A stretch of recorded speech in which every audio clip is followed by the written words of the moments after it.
Right. Well, welcome, everybody. Thank you for joining today's seminar as we're having tornado warnings here in the Triangle. And Jessica and I have experienced that already this morning in our time together. It's my real pleasure to welcome all of you to the second TMC seminar of the semester, but the first at noon on a Friday. And to introduce our speaker for today, Dr. Jessica Coblentz. Dr. Coblentz is Associate Professor in Religious Studies and Theology and Gender and Women's Studies at St. Mary's College in Notre Dame, Indiana.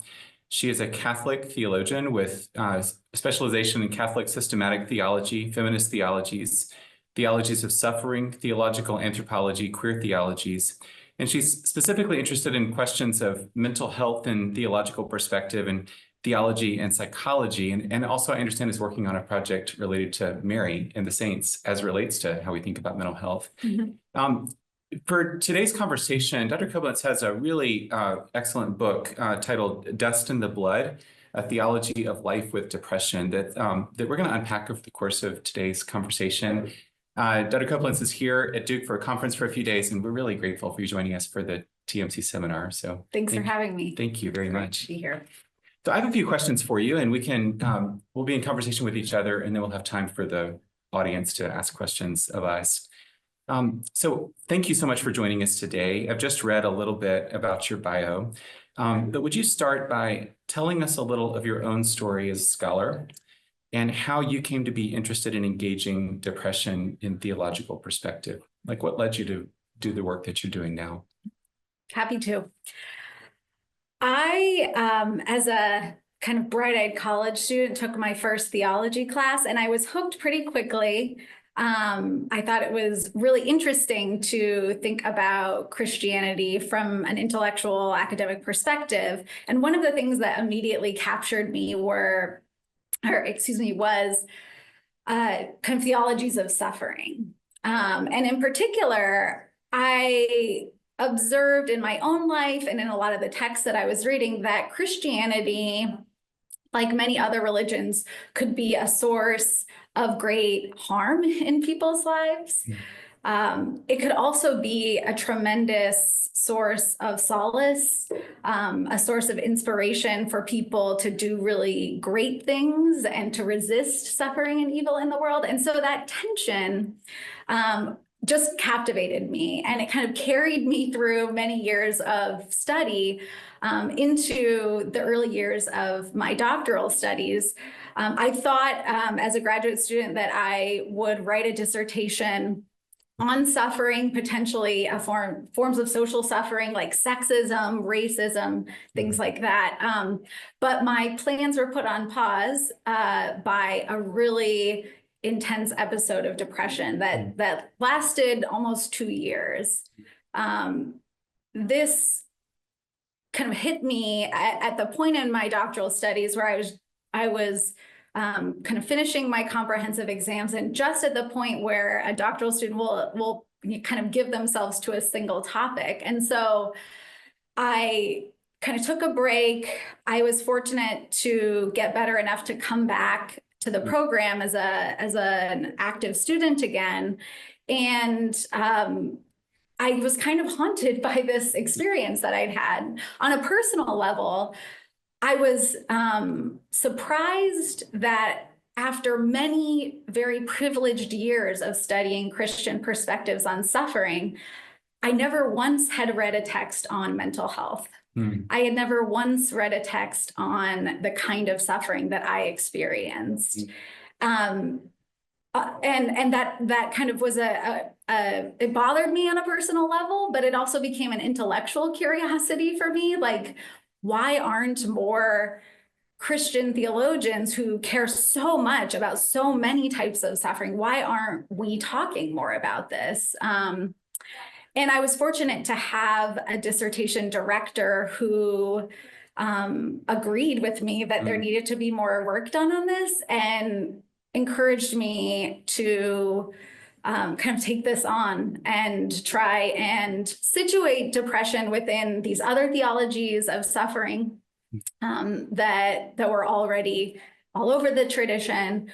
And what I quickly found was like, depression wasn't just my problem. It's a lot of people's struggle. And so that convinced me that it was worth taking on. And ever since then, I have just been more and more convinced that we need to continue to have these conversations that bring people's faith lives and the resources of the Christian tradition to bear on depression.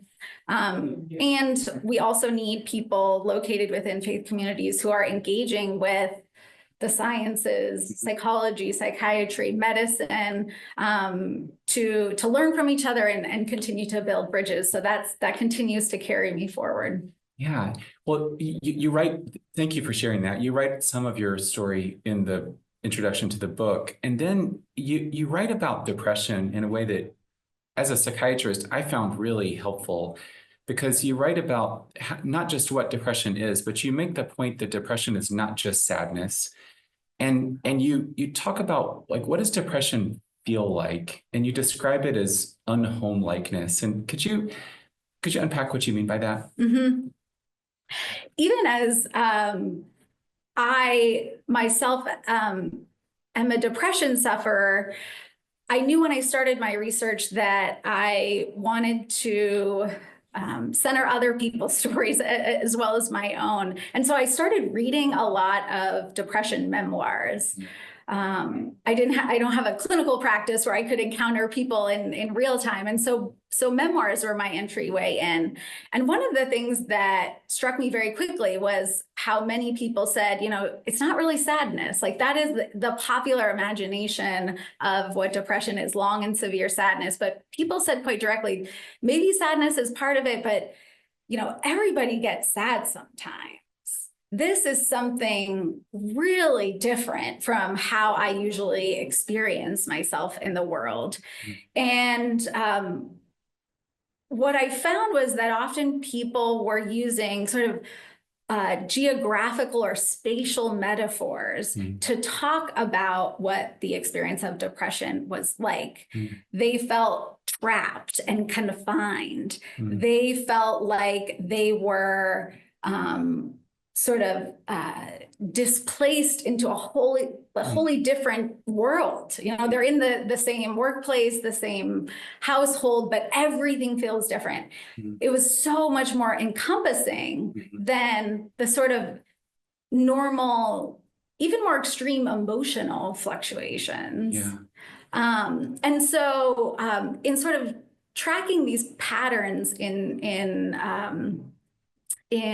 these firsthand descriptions, I came to find, kind of happened upon philosophers who were also trying to describe what depression feels like. And they were using this kind of technical language of unhomelikeness, which is a sort of radical shift in how one experiences themselves in the world that affects their perceived possibilities for life. It often comes with a diminished sense of meaning making, meaningfulness in the world. It can affect people's sense of time. And some of these philosophers were saying, oh, this is also what depression feels like. So there's a kind of convergence of the philosophical literature, but also just the really organic metaphors that I found people using to capture the all-encompassingness and foreignness of the depressive state. Yeah, I love that. And we're going to get in a few minutes to how you unpack the biblical image of wilderness. But I think it's so striking that, if we think of depression as something in the mind, and if the mind doesn't have a place, then it's hard to make sense of that. But the image of unhomelikeness, it's a question of, like, to what extent do we feel at home in a place? To what extent do we have a sense of place? And depression as a sense of being kind of, you said, either confined or displaced. And I just love that image. But we want to get to how you think about wilderness, but in the book, you talk first about ways that you've encountered Christians talking and thinking about depression. in ways that you find unhelpful. Could you talk about these two like unhelpful ways that Christians talk and think about depression? Well, I mentioned when I turned to academic theology for literature on depression, I found very little. But what I realized was that didn't mean Christians weren't talking about it. They just weren't talking about it in the ivory tower. Yeah, they were writing memoirs and just having experiences and talking about that. Yeah, Christian websites and kind of more general audience self-help books and things like that. And so one of the things that felt important was to acknowledge that and actually to think with Christians on the ground who are already sometimes unintentionally articulating theologies of depression, talking about how their depression relates to God and how God wants them to relate to it. So I map these in two categories, as you say. The first is a set of theologies where people talk about depression as a self-imposed moral evil, which is kind of a theological way of saying that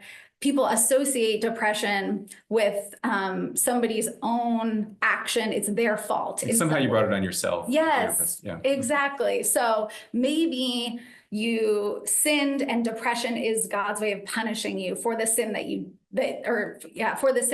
So you kind of deserve it. In which case you should repent from your sinfulness and that will lift the depression kind of once you've paid your dues. And similarly, some people think of depression itself as sinful. So if you're in a Christian community where people associate holiness and faithfulness with joy and hopefulness, sometimes in those communities, they see depression as a sign that you're not actually choosing to live according to God's will. And so that's one category. The other, which is more common in my own Catholic community, is to see depression as sort of an opportunity for divine instruction. So God either gives or permits depression in order to teach the sufferer something that they wouldn't otherwise know. It will bring them closer to God. So people talk about depression as a sort of cross that they bear, that God has given them in order that they can grow in holiness. Other times people talk about it as a dark night of the soul where, it's a difficult experience, but ultimately a person comes out on the other side of it more holy, more wise spiritually and things like that. What I found was that, these views are popular among Christians for a reason. These theologies appeal to people often for good reason. If you think that depression is a sin that's your fault, that can often give people a sense of control. Like, I know I can do something about it. Or if you see depression as a site of divine instruction, often that encourages people to sort of stick with it and persevere and have a sense of purpose with their suffering. And to be open to like, what am I being taught here? And so these theologies can function in some positive ways in people's lives. And I think it's important to acknowledge that and not to be dismissive of them too quickly, but often when these are the theologies that people are handed when they're suffering, they can also be really, really limiting, right? It doesn't take a stretch of imagination to see how if a person is told like you are depressed because of some sin that you did, that can really feed self-blame, the self-loathing of depression, and even this view that depression is an opportunity for divine instruction. What happens if people don't feel like they're getting better or spiritually enriched? Like, how long must I persevere? It can sort of translate to a toxic positivity that erases the real horrors of depression and the reality that not everybody does come out of depression. People die. It seems that in each case, depression is interpreted as a kind of blessing. Like you're either being blessed for being, reminded of your own sins, or you're blessed because God is instructing you. And of course, people can find blessing in depression or in the aftermath of depression, but to require people to find blessing when they're depressed is, I think, some of what you're pointing out is problematic. Yeah, yeah. And one of the things I say is like, regardless of which of these or any other theology of depression one holds, I think it's very dangerous to adopt one of these as a sort of universal theology of depression and then impose it onto somebody in these vulnerable states. So could you say more about that? Because you have this nuanced discussion in the book of how theology shouldn't ever try to impose meaning onto the suffering of others. But then you say that theology can be useful for something else. So could you talk about that? Mm-hmm. Yeah, here I'm following other kind of conversations about suffering in theology, where people have talked about how sometimes these tidy, sort of rational theories of suffering that are espoused in especially kind of modern Western Christian communities can encourage us to relate to suffering in ways that are actually unhelpful or even unethical. So if I tell you, I know exactly what God is doing in your depression, God is trying to teach you a lesson. In imposing that, I'm also kind of delimiting how you and I should relate to your depression. Yeah, the answer is either yes or no. Like, yes, I accept that, or no, I don't. And what if I don't? And how to make sense of that? Yeah, and really, it also puts you into I kicked the cord. A position of resignation, right? We're supposed to just accept that this is how it is and remain kind of hopeful that something good will come out of it, which suspends the question of like, what can I do to help your depression or prevent depression or mitigate depression? What could you do? And so both of these theologies in their own way sort of resign people to very narrow sets of actions in relation to the suffering. What I would also say as a theologian is that we just don't know what God is doing often, why suffering exists, why depression exists. And so there's also a certain hubris and dishonesty into going around and acting as if we did. And the imposition does that. The last thing I would say too is that there's something I think particularly dangerous about this impositional universal thinking when it comes to depression, because over and over again, what I have heard from depression sufferers is that the experience is characterized by a sort of collapse in possibility. I mentioned this sort of feeling of constraint, right? People say, it's not just that I don't want to get out of bed in the morning, it's that I cannot. Possibilities that used to be available to me have sort of dissipated. And so I think one of the really important things that anyone who's accompanying a depression sufferer can do is help them try and to try and work towards an expansion of possibilities, whether that's an expansion of the imagination. Sometimes that's material interventions that help people live in ways that they cannot actually fathom in their current state. And I think that's what theology can do. We actually need to, instead of saying this theology and not that theology, what's more important is to give people really like an array of really rich theological options so that they feel like, oh, if this theology, if this view of God doesn't map onto my experience, there are other things for me. Yeah, I love that. And I talk with my students at Duke about the difference between a theology of control, in which theology, and by the way, psychiatry can serve the same function, is to control ourselves, to control others, control our experience, control our interpretations. And the distinction between that and a theology of wonder that leads us into love and into openness to the work of God in the world that we don't always understand. And the difference is, like, do we find in our study of theology, do we find ourselves like getting more closed in on the desire for control, or do we find ourselves opening as deeper lovers of God and of those around us whom God has given us to love? And so I love your argument that theology isn't so much about like determining one fixed interpretation as much as like, what does it mean to offer a kind of range of images and resources in which God can move and act. And Yeah. Well, and one thing I'm remembering, Warren, from your book that I resonated with deeply is kind of at one point you say like, people are doing the best that they can. Like you kind of operate with an assumption that most people most of the time are doing that. And I really deeply believe that too. It informs my theology. So I think, you know, it's easy to critique certain ways of thinking about depression, whether they're theological ways of thinking about it or, you know, psychological, medical ways. But I think when people cling to these interpretations of their depression, it's usually because it's the best thing on offer, right? And it may be serving them.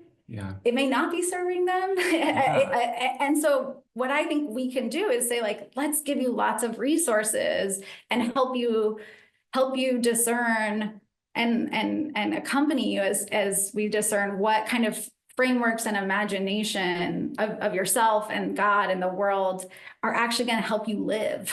Yeah, I love that. Well, in the book, you offer one really powerful biblical resource, which is the image of wilderness.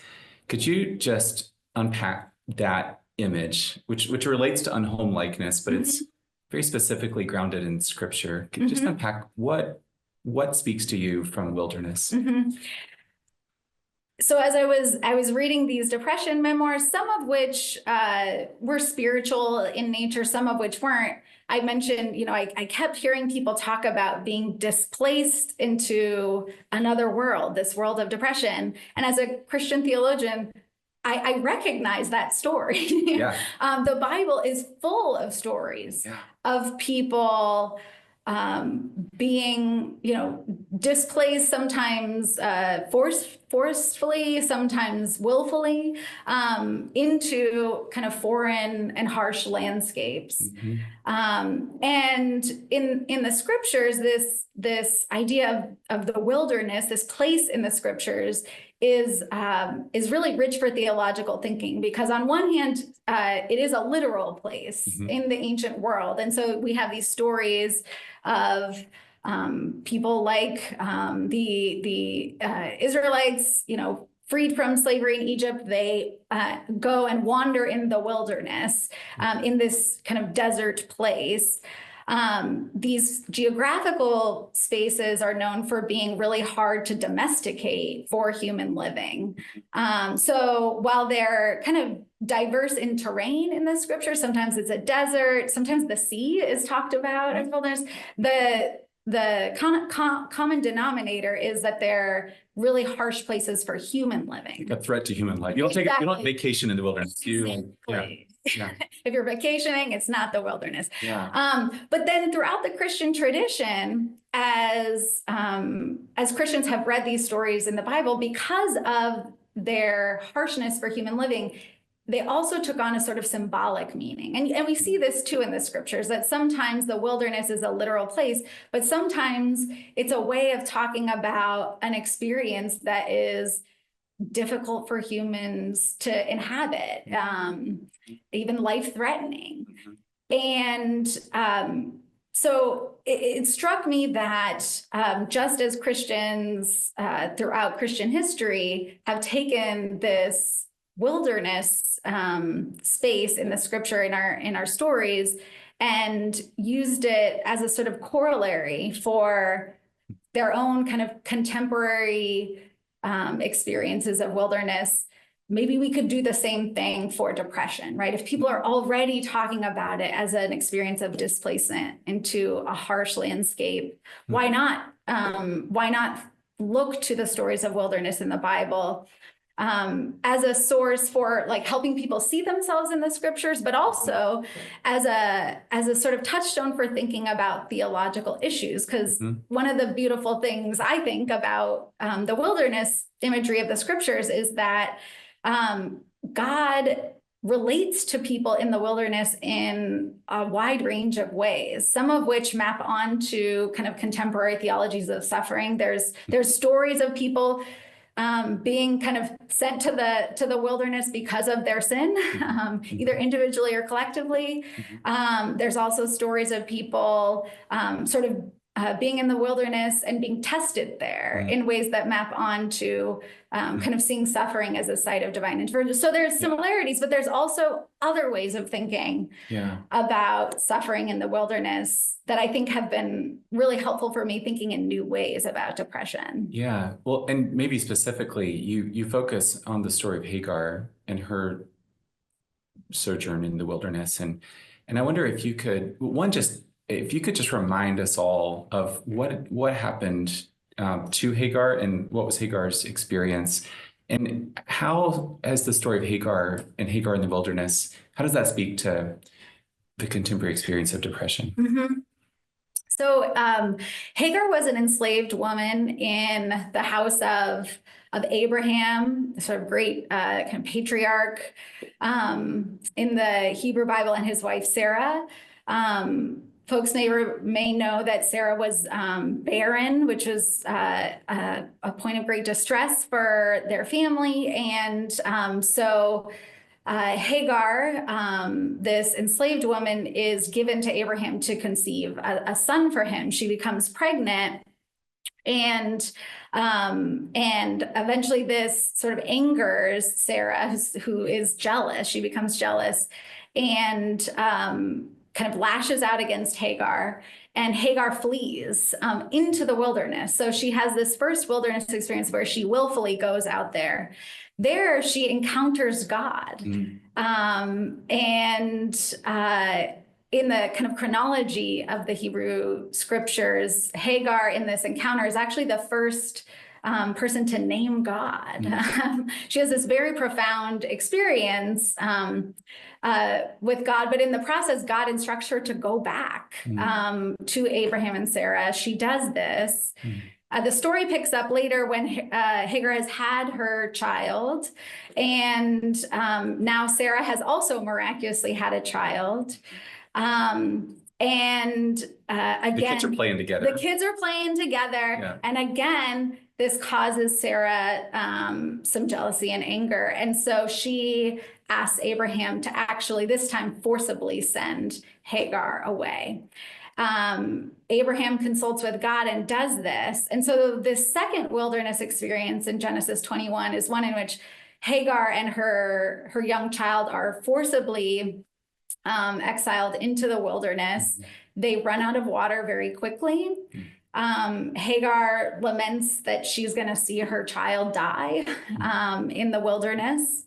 And then the scriptures tell us that God opens Hagar's eyes to a well of water that enables her and her son to survive. And the story kind of ends shortly thereafter. It says that Ishmael, her son, grows up to be a good hunter. And so again, they kind of developed resources for living there. And scripture scholars tell us that as the story sort of turns to finding Ishmael a wife, we're kind of left with the impression that Hagar really lives her life, the rest of her life in the wilderness there. Yeah. And the name of God in that first time when Hagar's in the wilderness matters. Yes. Tell us about that. Yeah. She says it's the God who sees. Yeah. And she's told to name her son Ishmael, which means God hears. Yeah. So it's this real, like, Hagar has this sense from that first wilderness experience onward that it's this God who is present to her, who sees her in her suffering. Yeah, you are El Roi, the God who sees. Yes, yeah. Well, and that becomes really compelling to me as a resource for thinking about theologies of depression for many reasons. One of which is that, Hagar has this really difficult experience of, unwillfully being placed in the wilderness where she lives for a very long time. And there's no real justification in the text for why. There's nothing about Hagar being a sinner and that's why she's there. There's no happy ending, she became a better person because of her experience in the wilderness. The text doesn't speak of that. And so for me, as somebody who, like many depression sufferers, it hasn't been quite satisfied by these other popular Christian theologies of depression that I mentioned, I really longed for a way of thinking about depression within the Christian story that that didn't just try and justify it for some higher purpose, for penance from sin, or for some thing. I don't think my depression made me a better person. I just don't. Yeah. And so I think this is a story of the wilderness that doesn't include a justification on God's part, and yet God is present. Yeah. God is present to her. God sees her. God hears her, which so many depression sufferers talk about as being really important to them. The gift of presence from loved ones, from clinicians, from others, as they suffered. And in the smallest but most important ways, God is working in Hagar's suffering. God opens her eyes. She's able to perceive a possibility for living that she hadn't perceived before. Yeah. Even though there's at least no satisfactory explanation that would make sense of like, why did this happen to her? Yes. Yeah. Yeah. You talk in the book about not only the Hagar's naming of God as the God who sees, but also the unmoored God. Can you talk about what you mean by that? Mm-hmm. Yeah, this is an image of God from one of my really beloved late mentors, Paul Crowley, who has a whole little book on the unmoored God. And it's his way of talking about how over and over again in the scriptures, and even in the way we think about the incarnation, God is a God who goes to where we are, who is unmoored. Sometimes we think about God as kind of hovering above the world, far away, not interacting, not really concerned with our lives. Yeah. But Crowley points out that like all throughout the scriptures, God is interacting with people. He's very concerned. God is very concerned with people's lives. And I think Hagar's story is an example of that. God cares, even though God doesn't rescue her. God does help her, even though God doesn't resolve it. And so too, like God wanted to accompany us so much that Christians believe God became one of us and walked among us too. So Hagar is in the wilderness of Beersheba. She's about to see her son Ishmael die because they don't have any water in this like most desolate place. And you can imagine like what her fears are, and God is even there in the middle of the wilderness. Yes. For her. Yeah. And works in unexpected ways to help her survive. Yeah. Which for me just mapped on to so many stories of survival and of depression. Yeah, I wanted to ask you about that because one is in this book, and you're engaging Hagar, you talk a lot about the work of Dolores Williams and how she, as a Black womanist theologian, is drawing on the story of Hagar to try to think about God's presence in with the lives of Black women. And this distinction between like liberation and survival. Can you talk about that? Mm-hmm, mm-hmm. Yeah. So Williams was in part inspired by a limitation she saw in the Black theological tradition at the time that she was writing in the early 90s. She said the story of the Exodus was so central to Black theology. And Exodus is a story of God freeing people from slavery. It is a story of rescue and liberation. And she said that is a really, really important story for the Black community in thinking about how God relates to our struggles. But she also said, like, what about when liberation doesn't come? And she was looking at her own community, her own life, and the life of other Black women, and saying, like we have not been liberated from all of the oppression that we're enduring. But we are surviving. But we're surviving. Mm-hmm. And so she says, what Hagar's story teaches us is that God, like God's salvation, God's kind of salvific work in the world not only resides in liberation, it does sometimes, but it also manifests in a whole host of other ways. And she says, Hagar tells us, and the lives of Black women tell us that often God works through helping people survive while they await liberation. And she talks about survival and improved quality of life as an additional image of salvation that's really important not to overlook. And Williams was herself very aware of some of the psychological distress that was caused by the various forms of oppression that her community was and continues to face. But what I found is like, I could take the psychological distress that she was looking at in the Black community and say, like, actually, this is a really important theological insight that extends for all people. Like, she's telling us something really important about who God is, and in particular for depression sufferers in and beyond the Black community. Yeah, and how survival is actually a good thing, an important thing. You know, it's even if survival comes with ongoing challenges, like the survival of people or of a people that are going through significant forms of hardship is, well, that's something to really be embraced. And this led into a really interesting kind of critique of psychiatry and mental health care that you get into that I thought was really helpful. And I want to ask you about it. Toward the end of your book, you talk about how people don't just turn to like theology for liberation from depression. They also turn to medicine and psychiatry and psychology and the clinical disciplines for liberation. They often expect liberation. And I want to read a quote from your book. You say that medicine teaches sufferers that depression, like other medical conditions and diseases, are the enemy of the body from which the embattled sufferer requires rescue. And often expect, like through medications or other things, there's going to be this like liberation from this condition. And like, how does Hagar's story, how does the image of the wilderness challenge that, offer a different model?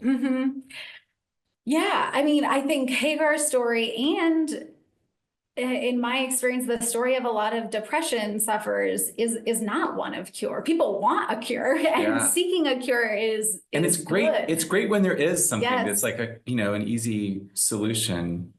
Yeah, but not always. But not always. I mean, we know that like we don't have a quick fix or even a reliable fix, a long but reliable fix for depression. And so I think we also what many depression sufferers really need is a way to recognize the goodness and meaningfulness of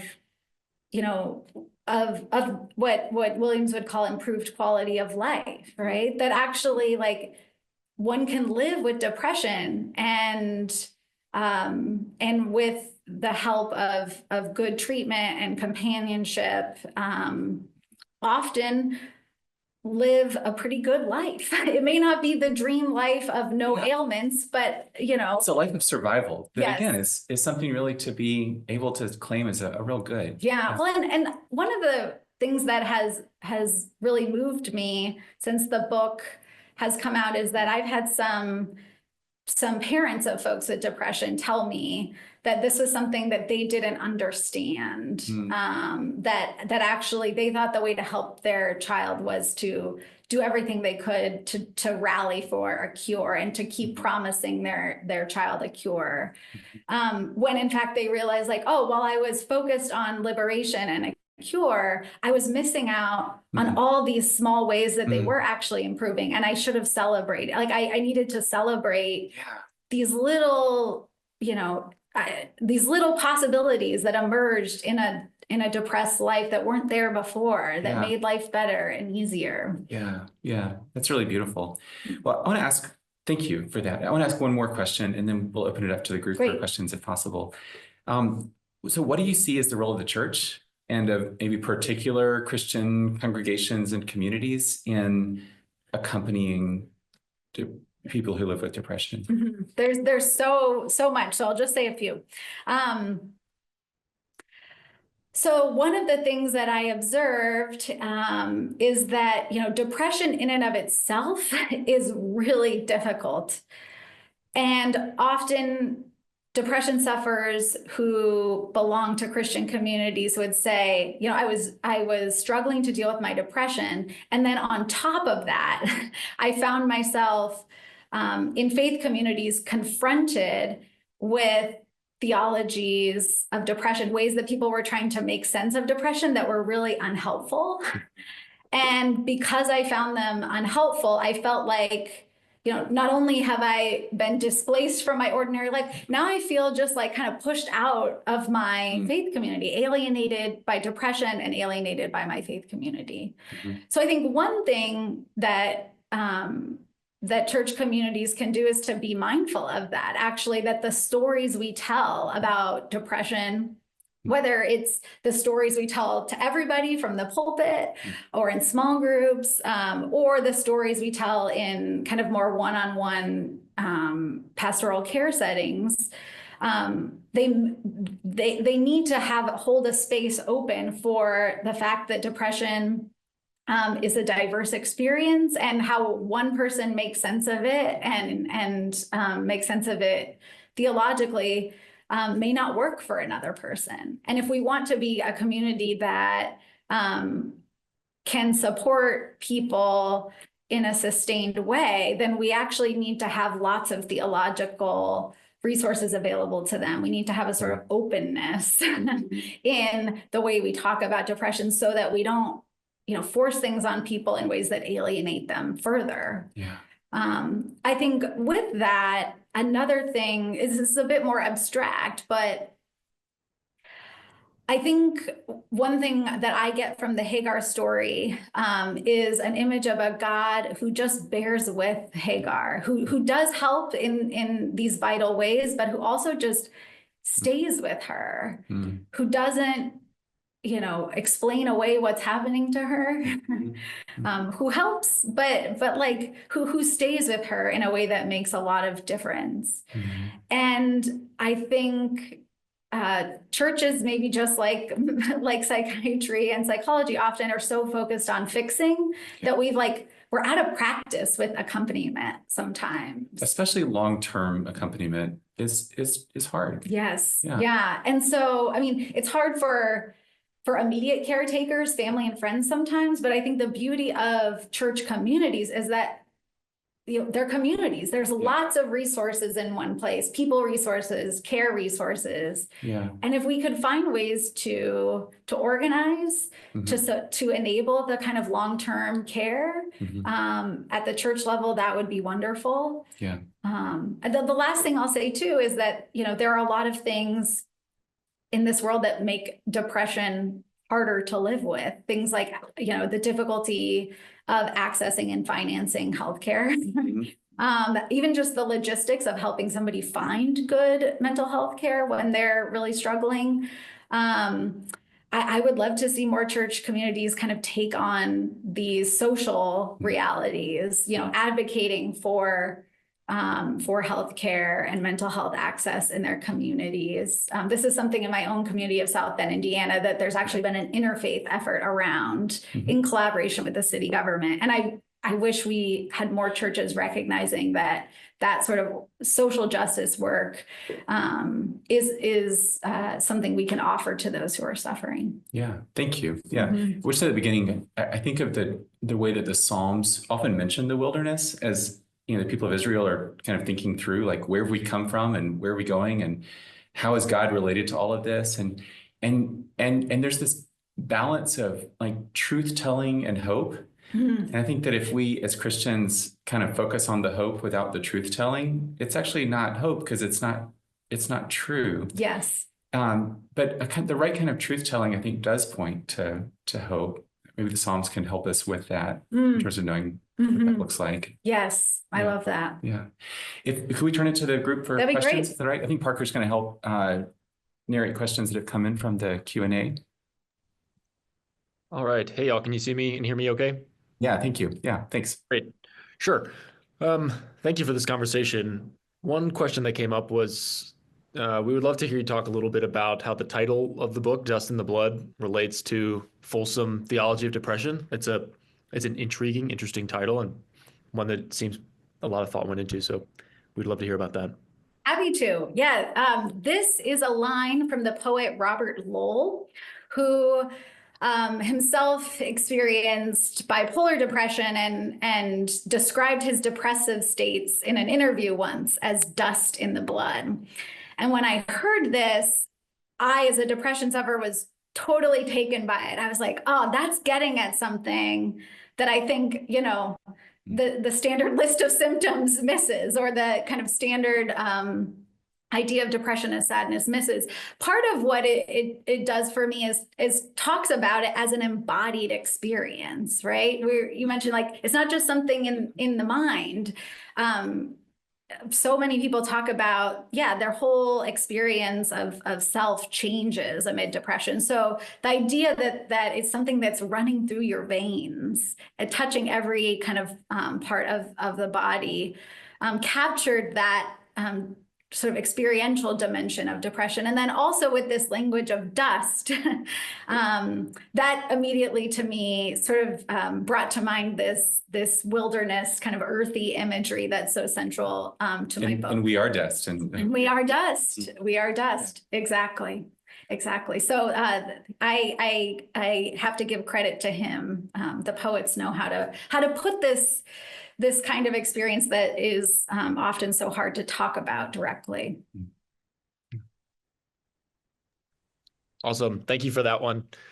I think you were talking kind of in the beginning of your conversation about how different theological paradigms can help us, or help the person experiencing depression reimagine things. And one person was thinking about, is there something about the experience of depression, or the narrative that comes from being one who suffers from depression, that can help us imagine God differently, or help those who maybe aren't suffering with depression, that we can learn from? Absolutely. And I think this is a rich theological question, because I think there's a lot more work that needs to be done on this.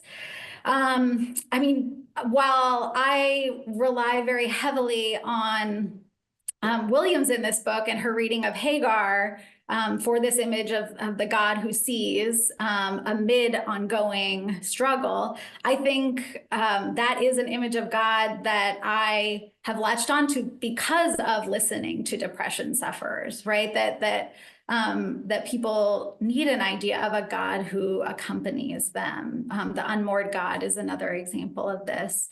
I'm also thinking of a friend and colleague, David Finnegan Hosey, who has a great book called Christ on the Psych Ward. And he has this beautiful image of God as a nurse. And this arose in his telling actually out of some differences he was observing between how the doctors that he encountered related to him versus nurses that he encountered on the psych ward related to him. And there was something about the care he experienced from nursing that resonated so much with what he, as a Christian, had been taught about how God accompanies us. So, I mean, that's just one other example.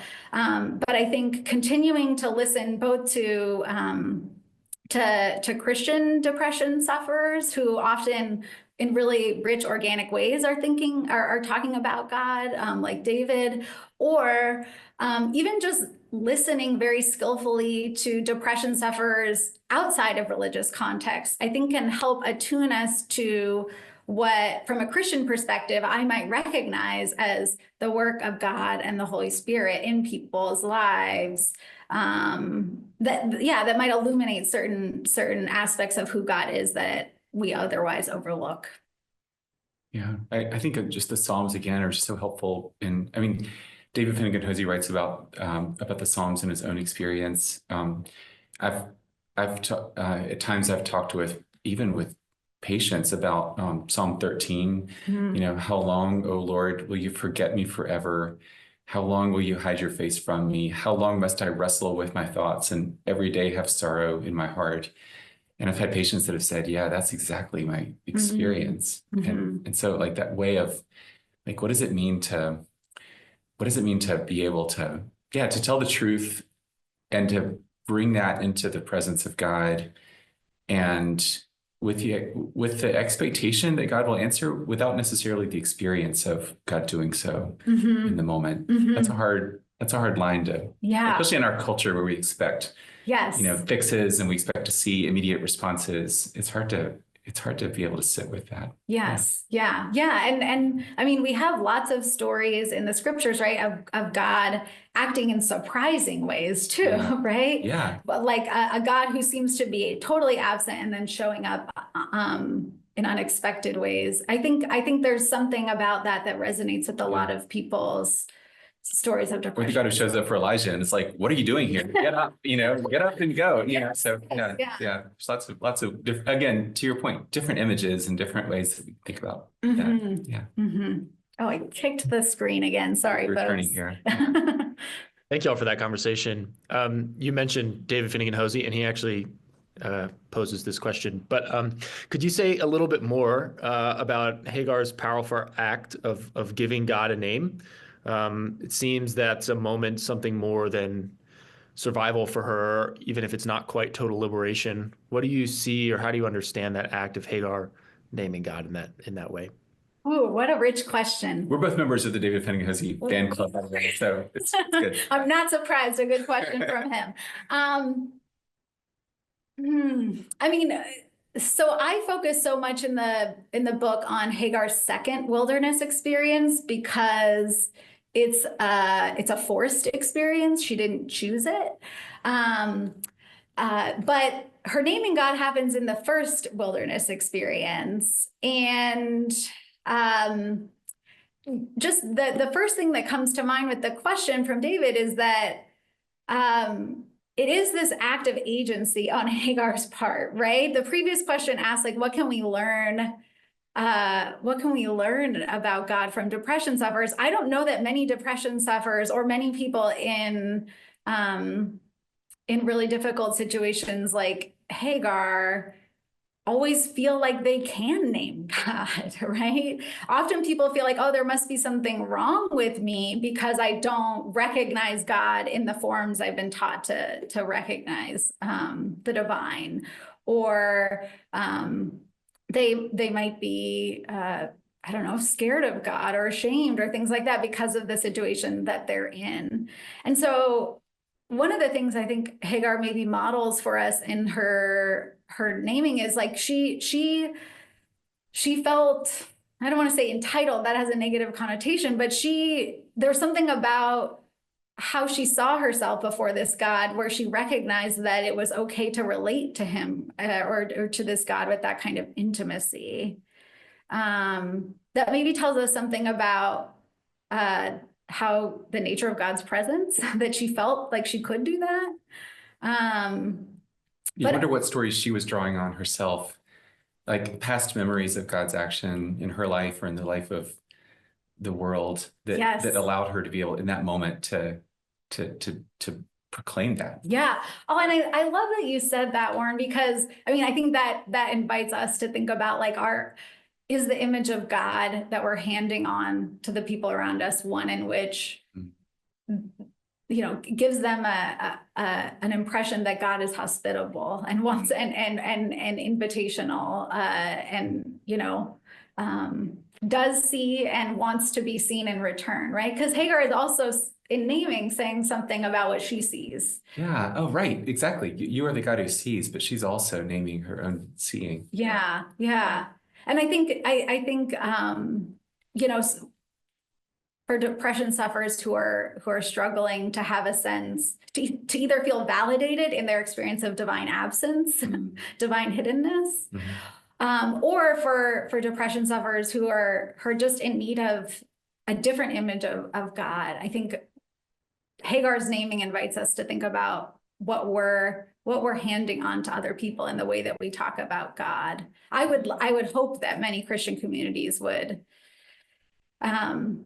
pass on a God who would be hospitable to being named back. And And I think to your point, like, if you're a person who's out there and you're faithful, you want God to be present, you're longing for God to be present, but you feel God's absence, then you're not alone. You have lots of company in Scripture at different times. So yeah, thank you. Well, we're at the end of our hour. I'm really grateful. Thanks so much for being in conversation today. Thanks for your book as well. It's helped me, and I know it's helped others too. So thanks for sharing the content with us, and thanks for your work. And thanks to all of you for joining for this TMC seminar. We're really grateful that you spend this time in this hour, and we would welcome you to join us for future TMC seminars this semester. Thank you all so much, and go in peace. Thank you.